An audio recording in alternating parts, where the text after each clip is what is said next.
hãy học tập tốt mỗi ngày. Cùng cùng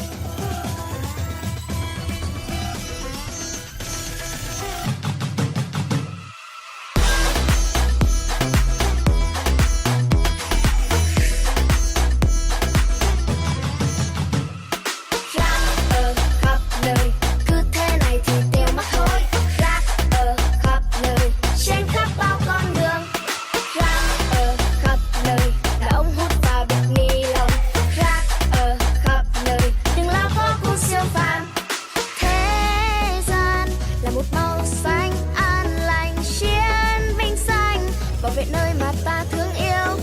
có cun hành tinh xanh thêm bao lần cùng theo cun tiếp sức mạnh với gia đình siêu nhân mình cùng hóa chiến binh xanh mãi thông minh luôn đầy sức mạnh mình cùng hóa chiến binh xanh đám giặc mà siêu giờ mau chạy nhanh tam tư chân cho tiến lên cùng phá phá sao phá quét sang mình cùng hóa chiến binh xanh thế gian hôm nay bỗng dưng sạch đều có cun siêu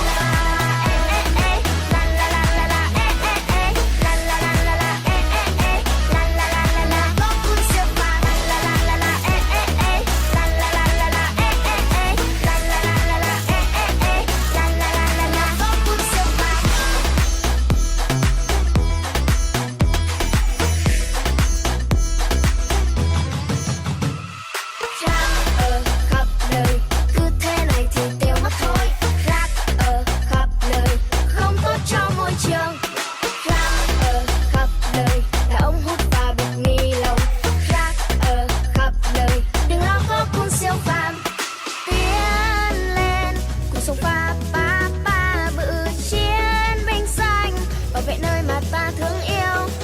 có cun ta tự nhiên có sức mạnh cùng theo cun bay khắp nơi cứu nhanh hành tinh xanh mình cùng hóa chiến binh xanh mãi thông minh luôn đầy sức mạnh mình cùng hóa chiến binh xanh đám giặc mà siêu giờ mau chạy nhanh tam tư chân cho tiến lên cùng phá phá sao phá quét sang mình cùng hóa chiến binh xanh thế gian hôm nay bỗng dưng sạch nhờ có cun siêu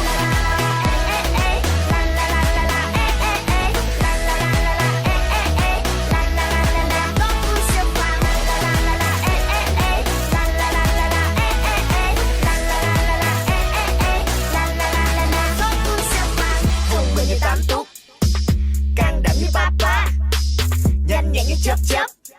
sắc sảo như mama vì gia đình nông dân siêu phàm thật mạnh mẽ để cứu hành tinh xanh bảo vệ đất bảo vệ nước bảo vệ cây bảo vệ tất cả ước mơ vẫn còn đây